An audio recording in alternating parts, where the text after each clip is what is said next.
Hey, welcome in for another Drummer Daily. I am your host and your guide, your drum coach, Daniel Hadaway. Welcome in. Hey, by the way, before we get started today, if you've got a question that you'd like for me to answer on the podcast, the easiest way is probably just to go over to danielhadaway.com, and there's a form right there on the homepage where you can ask me a question. You can contact me and just say, hey, this is what I want to know. Or maybe it's not a question. Maybe it's just, hey, I've never heard you talk about this on the podcast. And here's an idea. I mentioned in my last podcast that I'm surprised still there's things that I haven't covered because we're like, this is episode 146, by the way. So we're 146 episodes in. But I know there are things that you probably are like, oh my gosh, it's so obvious. Why haven't you talked about this? And I'm on the other side over here. Ignorant as can be, thinking that I've covered it all, and you're like, you haven't recovered half of drumming. So I don't know what I don't know. So hit me up on that website. Let me know what it is that I have not covered, and I will be happy to do it. And I'm happy that you've joined me. All right, so today I've got another question from a listener. This one comes from Mark. He says, I need to know, what is the most efficient way to network? What are the places or events to attend, websites, organizations to join, etc.? So Mark, I love this question because it is something that I know a lot of drummers want to know. In fact, this is probably it probably is the most common question that I get, or some form of this question. It's hey, I want to try to get gigs, but I don't know anybody. How can I know people, or how do I network? Things like that. And I want to challenge you on this because the question you're asking is, what is the most efficient way to network? And I want to just make sure that we take a step back and we make sure that we're not making any assumptions about the process that we're trying to follow. So I think the first thing that I would do, and everyone is different, everyone has different goals. This is what I've learned in coaching drummers, is that everyone doesn't want to become the biggest drummer, most famous drummer in the world, touring football stadiums and soccer stadiums all over the world. A lot of people, want to just make a living playing drums, or they just think, you know what, I'd love to get paid, part-time to play the drums, or something else like that. So, I don't want to make the assumption of anyone's goals. So I want to provide you with advice that will help you no matter what level of goal as far as your drumming career goes that you have. So I would caution everyone listening to this, if you can hear my voice, to not assume that you need to network to make it as a pro drummer. Now, what is that? What do I mean by that? Well, what I mean is you don't need to network in the traditional sense of the word. You do need other people, but I don't think that pursuing efficiency is going to necessarily provide you with I don't think efficiency is going to provide you with what you want. So I want you to take a step back and actually ask yourself, what is my end goal as a drummer? What do I actually want to end up doing as a drummer? And it could be you want to do the full-time touring thing. It could be you just want to get some gigs around town. It could be that you want to record remote from home. It could be that you want to be a studio drummer. It could be any number of different things that you want to do. But look at your specific goal, and then kind of wipe your mind clean and don't take any assumptions about how it's supposed to be done, and start there. And maybe it is something that you eventually actually get back to, and you say, you know what, I do need to network. I do need to have some networking activities, things like that I need to do, and that is the best way to do it. But it may not always be the case.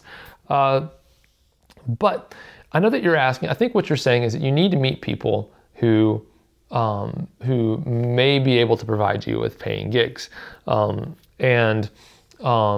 Actually, I think in my next episode, I'm actually going to kind of cover that question a little bit.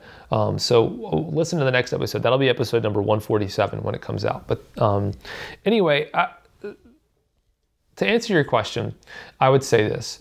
You need to go to places, you need to find places that other musicians gather. One one tip that I have, and I don't know if I shared this on a podcast, I'm getting old, so I don't know if I shared this on the podcast or I might have shared this in one of my master classes. But one way to kind of get connected with other musicians, and I'm obviously assuming that you're a drummer because you're listening to this podcast. So you say, hey, I just want to get some experience collaborating with a guitar player or a bass player or something like that, and actually, show off what I can do from a musical perspective. One place to go is just looking online for forums that are collections of those other musicians. So go to a guitar players forum, or like some of the guitar subreddits on Reddit, or the bass player, the bass player subreddits, or something like that. Just follow those kind of leads and go down those paths. And you reach out to people and say, hey, I'm a drummer. Find someone who maybe posted a video that looks like something you want to play on, and say, hey, I'm a drummer. Would you be willing to send me the tracks and let me record to that, or can we collaborate on something like that? And I know that may not seem very efficient, but the problem with efficiency when it comes to networking is surface relationships in the music business aren't actually going to get you anywhere. They might get you somewhere temporarily, but they're not going to keep you anywhere. They're not going to get you paying gigs that last. They're not going to get you probably any paying gigs. You got to have real and meaningful relationships with people. And approaching things from an efficiency standpoint are not going to get you those relationships. You've got to start helping individual people out. And it may seem long. It may seem like it doesn't go fast and it doesn't immediately provide you with the results that you want, but you've got to start investing in helping other people. And the great thing about that is that down the road, if nothing ever comes of it, which I think it will, something will come of it, but even if nothing ever does come of it, you have been gratified by the idea that you've helped other people and you've contributed to some meaningful, awesome music, even if those specific things didn't turn into a career for you. Now, I will say that, the people that are kind of like A-listers now, or the bigger names, and at least my music scene here in Nashville, the ones of those that actually hire me to play drums now are people who 5 or 7 years ago I was investing in personally and helping for free or for real cheap, or just kind of collaborating with and contributing to.